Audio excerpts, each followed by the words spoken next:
Hello everybody, this is Alex from Hardcorian Guide, speaking my guide for Bayonetta on hard difficulty. Today we're doing Chapter 10, Paradiso-A Sea of Stars. As you can tell, there is a kind of like pattern going on here where we have a few, like we had Paradiso, sub-chapters I guess. We have different names for sub-chapters. The first thing that's going to happen here is we're going to spawn in a room with 3 of these angels here. These more, I don't know, humanoid. We'll just call them humanoids, I guess, for now. So, just make things a little bit easier, probably. I hope. Anyway, so you have these sword-like, or just, swordsmen.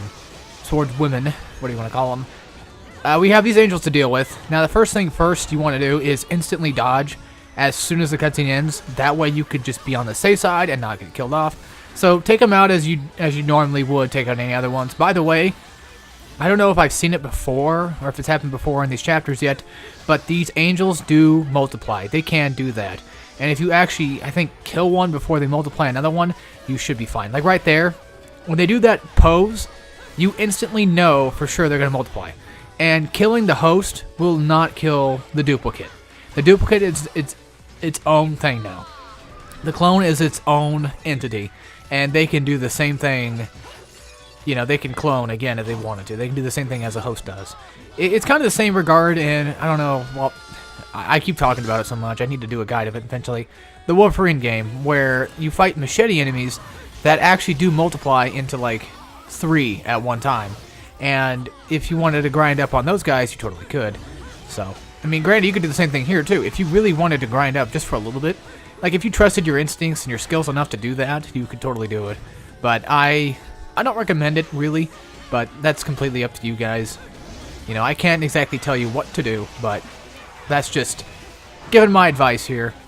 So, whenever you get that slam attack or the final hit in a combo, make sure you try to hit triangle or circle afterward, especially for like more of the mashing triangle combos, because they tend to end, you can tend to end off with another circle attack, if you were to do that. So, if you're slamming on the ground, typically you can get another hit in, and like another free hit regardless.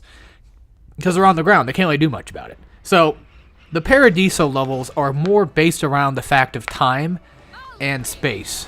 So, I don't know if that really means anything to Bayonetta, but it's just, to me it seems like it's more oriented around the fact of controlling time, or using time to move, or even moving objects such as this giant platform to get to other locations. I don't know if it's symbolic by any means or what Paradiso technically means. I think, to me, it sounds like it means paradise. That's the obvious, go-to word, but I'm not 100% sure on that. So, when you get down here, we have to fight these manta ray guys. Or, stingrays, my bad. I always call them manta rays. I don't know why the fuck I do that for. I'm kind of stupid when it comes to that. So, anyway, we fight these stingray guys, and they're a little less difficult because it's not as narrow here. The only time they really ever prove to be a problem is when the levels get a little more narrow. And we have also to deal with is these giant statue-like things. Now be careful when you break those walls down, because you still can be attacked. And that's not a good sign when the game doesn't even, pause to even give you a breath. Even when you do something that seems like it's a cutscene, but it's not. Now, since we're in this centerfold of a city, I guess. I don't know what the hell this place would be technically called. When we're in this city-like area, or just anything that's city-like in general, there tends to be vases and benches and different objects you can break. So make sure before you leave, try to break almost everything, just to guarantee yourself a few extra stuff. Unless you're going for more time-based, or trying to get, pure platinums, which these are not guides for getting pure platinums at all. This is just a guide for beating the game on hard difficulty, and also trying to entertain people who like my content or just want to see somebody beat the game on hard. So if you're into that, welcome. I know we're 11 episodes in right now, and 10 chapters in, but still, you gotta say it, You gotta let people know, hey, it's cool, I'm fine with you guys enjoying whatever you enjoy out of it. If it's just my commentary, or if it's just the video itself, or my gameplay, or my skill, which is not really much, but still. So, now we have to fight off a couple of the claw enemies. And One little trick that I did on complete accident was I jumped up to this bridge-like area, and you can actually get them separated from each other. Now, they can teleport around the field. That's how this guy got up here in the first place. But there's not enough room for a second one, so it makes it kind of easier to attack him. Now, an easy cheese, if you really wanted to do it, which I started out doing, but that I just wanted to check to see if it worked, was that. If you can get a Wicked Weave attack, such as a Stomp or maybe even a Slam attack, or just do the same attack I did, you can basically cheese this entire fight. So, if you really needed help with that, I'd recommend going for the cheese side of things rather than actually just trying to strategize. Because sometimes cheeses work a little bit easier than strategies, I think. Because there's really no strategy with these guys besides just, you know, dodge, dodge, dodge, torture attack, you know, dodge, slash, that kind of thing. And I hate that. I hate being, you know, having to do that or being forced to. The worst one is when they do that quadruple attack. When they do that, you know, 4-strike attack. Because at that time, when you dodge that last one, or that, it's either the third one or the fourth dodge, you lose your stamina on dodging, or I don't know what you call it, but that's when Bayonetta will, you know, stop dodging for a few seconds. Like, you can't dodge because they punish you for dodging too much. And that's a good thing that, you know, games do that. At least, you know, Platinum does that. You know, it kind of makes you have, the game forces you to get good at it, and I like that. It wants you to get good at its game because they want you to enjoy it as it's supposed to be enjoyed. And the same case goes with Metal Gear Rising. You know, there is no technical dodge button. There is, but there's not. There's a, like, dodging slash attack that I know that Bick used in his guide, and I didn't use for mine. Only because I never found a use for it. He did, but I never did. But he was doing, I think that might have been for his S-Rank guide instead. Yeah, that might have been for his S-Rank guide. If it was for his S-Rank guide, then he's doing it on purpose to basically make the S-Ranks easier. Now, granted, I've been playing through Metal Gear Rising. I started a long time ago, a year or two ago by now. I started doing it, you know, at S-Ranks, not a guide, but just, you know, my own playthrough. And I ended up getting to, like, R-04, and then there's an optional fight in the beginning of the game, or the beginning of that chapter, that I messed up every single time, so I kind of just stopped playing. I did get Sam S-Ranked as well, so I pretty much S-Ranked, I think, like 5... No. Yeah, probably like 5 chapters or so. Just in total, you know, and most of it I did without taking damage. And most of it was just because I kept using the block button, the parry attack. So, that to me comes more in handy than just being able to just outright dodge. I don't know what I was thinking there. For some reason I was thinking, you know, there might be something, again, that might appear. I'm not really sure, but it wasn't. Now, I think you can land on this platform without the crow. They basically make you can go through the entire game without having a lot of these set abilities that you unlock, and that's a good thing.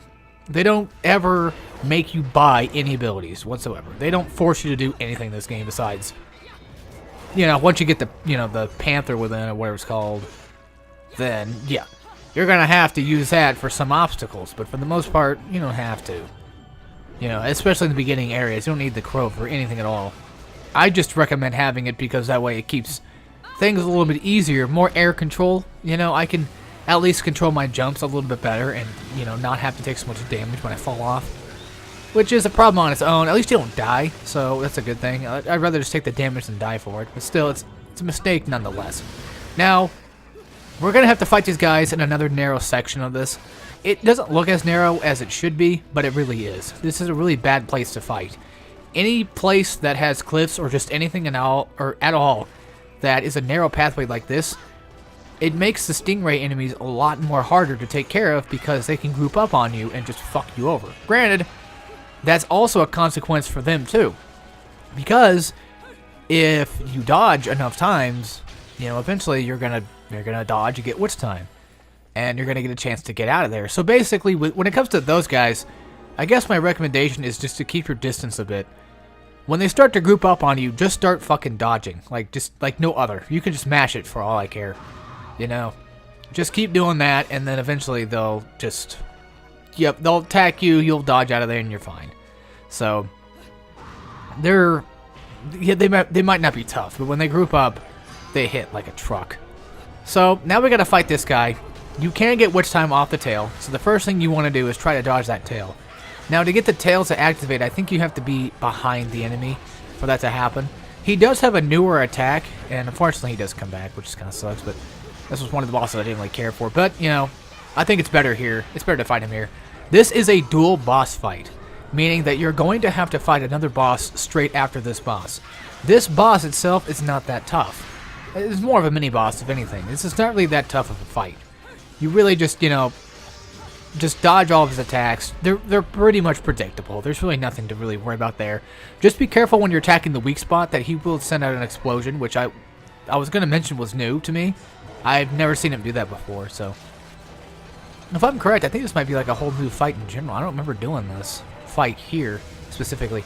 So this right here, you want to dodge. I think you can get Witch Time off that. I believe you're supposed to. So, knowing me, I fucked that up like always. Yep, you can get Witch Time. Okay, cool. So, if you really wanted to take it that far, if you have the bat within, I'd recommend just standing in one place, and then as soon as he goes to slam the ground, that's when you immediately want to dodge. Those crystal shard-like attacks are not that hard to get away from, and most of the time, he'll probably shoot them above you rather than at you. But just in case, keep dodging and try to, you know, just do that, where you just keep panthering around, but just don't be an idiot like me and get hit, because I think I dodged too early on that one, so. That is the problem with mashing as well. Mashing in and out of Panther is you do kind of dodge, and if you're in the middle of dodging something and you get hit, you're fucked. So, that's just a punishment for me. Now, one thing you can probably do if you have the ability unlocked is the back-forward triangle attack, where you can use some of your magic to do damage from a distance. And if you have that, I recommend doing that. That way, especially on the head, do it in middle of a combo. That way you can get the extra bit of damage on it. That was something I learned later on during my chapters, but something I recommend doing earlier on too. Especially if you have it again. If you're buying upgrades, that is, which of course I recommend you do, but you know, I'm sure there's some out there that don't, so. Everybody's different. Everybody does their own different kind of things. Now, I don't think you can get Witch Time off that. At least I dodged. I did dodge a little too far away from it. You know, it still counted as, you know, a near miss. Look at that, using fucking Burnout references over here. So, it was basically a near miss, but it didn't give me Witch Time regardless. And I don't know if you have to be on point with it. Like, I don't know if it has to, like, be really fucking close to you to hit. So, that might be the case. That's what I'm thinking might register that. Now, this right here is not a boss, but there's really nothing to be careful of. I was going to say be careful, but there's really nothing to be careful of. Just, don't worry about it. It wasn't a boss fight. When I first did this, I was like, oh shit, another one? You know, and one of the worst ones too.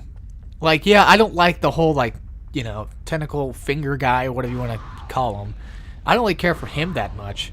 But still, I'd rather fight him than the freaking, like, baby-faced, you know, actual, like, tentacle monster thing that comes out. I know a lot of people are probably thinking, like, hentai jokes here, but no, I'm not really trying to make one on purpose, by any means. So now we have to deal with these fucking firewheel guys again, and whenever they get close to you, just dodge, because most of the time, they'll actually attack you. I think the only way you can tell if it's an attack or not, it might be because of the rings on the side of them, because I think it glows every time they go to it. I don't know, I think it glows automatically. There's really, you know, I don't know. There's really no indication besides the fire. I know that one for sure. And I think they actually have a projectile attack that they use too, so it's very small. But if you can, you know, see it coming, then you just dodge it, of course. So pretty much whenever if they get close to you regardless, just dodge anyway. So this right here is me being a complete, total idiot. I didn't know that you can't go that far out. You have to land on the ground first. But you can get that platform, trust me. I do. I do it right after this. So, it looks like you can't as soon as you land, but you totally can. So now right here is a pain in the ass part. As soon as you land on this one ship, just focus on him. Don't worry about the rest. Just make sure you keep dodging those missiles and being careful with these claws. So take him out first. Take him out step by step. Don't worry about the ones up ahead. If they attack you with missiles, which they're pretty much going to, use that to your advantage to get the witch time off. Just be patient with this and just keep garnering that witch time. Of course, you can be like me, be an asshole, and use invincibility to pretty much get past most of this and pretty much most of the game, which I don't know why I never use that in Infinite Climax mode, to be honest. I just don't like using items. I feel like a piece of shit if I do it, you know? I feel like I'm degrading the game a little bit. Yeah, I got a platinum for it, but it doesn't feel like it's really worth it, I guess. I don't know if it's pure platinum or platinum. I think it's just platinums in this game, but I call them pure platinums. I don't know. It just makes more sense to me. I think I'm just more used to Bayonetta 2's ranking system than really anything. Or I'm more used to also listening to Seraphim talk, and he calls them pure platinums, and I think he might call them here too. I don't remember. But anyway, these are just statues, nothing else. There's nothing in those really. Well, you might get drops, but I didn't get anything. This right here is kind of annoying because, as you can see, you have to get through this entire like bridge of these plant-like enemies that sometimes do different attacks. Like one will swipe you and one will slam the ground. So if you could just time yourself right and just get through it, you'll pretty much be alright. There's nothing really to worry about there. I don't think you get witch time though. But here's where things are going to start sucking real bad. As soon as you get down here, you're going to have to fight these guys. And this is always the make it or break it section for me in hard mode. If I don't ever make this, which I forced myself to beat hard mode for the guide. I did it for the guide. I knew I was capable of doing it because I beat the game on hard mode before. So already I knew that I could do it. Same thing with Bayonetta 2. I think it's been a while since I played it, but I'm pretty sure that I can actually do it. I just need to go, get back into it and learn the nuances once again and figure everything out. So, you can be a complete and total cheese kind of guy like I am here and just use the invincibility once again to get past these guys, which, if you don't care for score or none of that, then if you just want to beat the game on hard just because you want the trophy or whatever the case may be, or just to say you beat on hard, then just go all out with the items. I really don't mind. I'm doing it, so if you guys want to too, you can. There's nothing wrong with it, even if the hard game community says that there is. Just take my advice. Do what you want to do. Don't ever listen to what other people tell you to do. And I know I'm saying that stuff on a guide right now, but when it comes to people that do guides, if they tell you that you're worthless because you use items, that's not the case. That's not true. Don't listen to that shit. That's just stupid, negative talk. That pretty much kind of ruins the community a bit, but luckily the hardcore community is not bad. A lot of people that play games on hard are really good people. And then you have the Souls community. That's a different one. At least I feel like. No offense to people that like Souls. I like Souls as well, obviously. I'm just saying, like, a lot of people try to force others to play the game in a harder setting, or try to make it harder for somebody else because they've beaten the game themselves. They want to see somebody else suffer, and for their own amusement. And I don't like that. I think a game should be played the way you want to play it. If you want to play it harder, if you want to hurt yourself even more for it, go ahead. Even if it's your first time. If you want to play a game on hard your first time, like I did with Vanquish, do it. There's nothing wrong with that. And there's nothing wrong with taking cheeses either. I do it all the time. Even the people I watch that do guys do it all the time, especially in Ninja Gaiden. Because if the game's gonna fuck you, you gotta fuck the game. That's what they say. Man, the way I'm talking totally sounds like the nerd right now. I don't know. I've been watching him a lot lately, the Angry Video Game Nerd, so a lot of my talking seems to be like that. Okay, you can avoid this fight completely if you didn't want to do this. Now, once you're in the fight, you're fucking stuck. So, if you're doing this fight straight after you did the other fight, you probably have the claws on right now, and depending on which one you get, will either hurt you or not. I don't think the electric ones are really that helpful, to be honest. Now, the fire ones, in my opinion, are a little bit better. So, luckily, I got the fire ones. Press the circle button and just let it rip. Literally go Beyblade on their ass and just show them up. You don't attack for very long, but it gives you just enough time to get damage in. This was just a faulty issue with the game. For some reason, it started lagging out just a tad bit there. That's nothing I can control, and I want to mention it because it's not a problem. It just worries me because not that the game's gonna crash, which it hardly ever does. Honestly, it's a good game for sure. Whenever it lags out like that, it gives me more time to time my attacks and to dodge better. And I feel like that's totally going against what the guide is. Yes, I do cheeses, but if the game renders it to where I have to do that, you know, it gives me the opportunity to do that. I feel like it's not fair toward the viewer because they might not get it themselves. Coming back to what I was talking about earlier with the dodges, I think if you dodge every single time, I think you are actually good on dodging. I don't know. That's what it looks like it does. Like, it doesn't look like it punishes you if you dodge properly.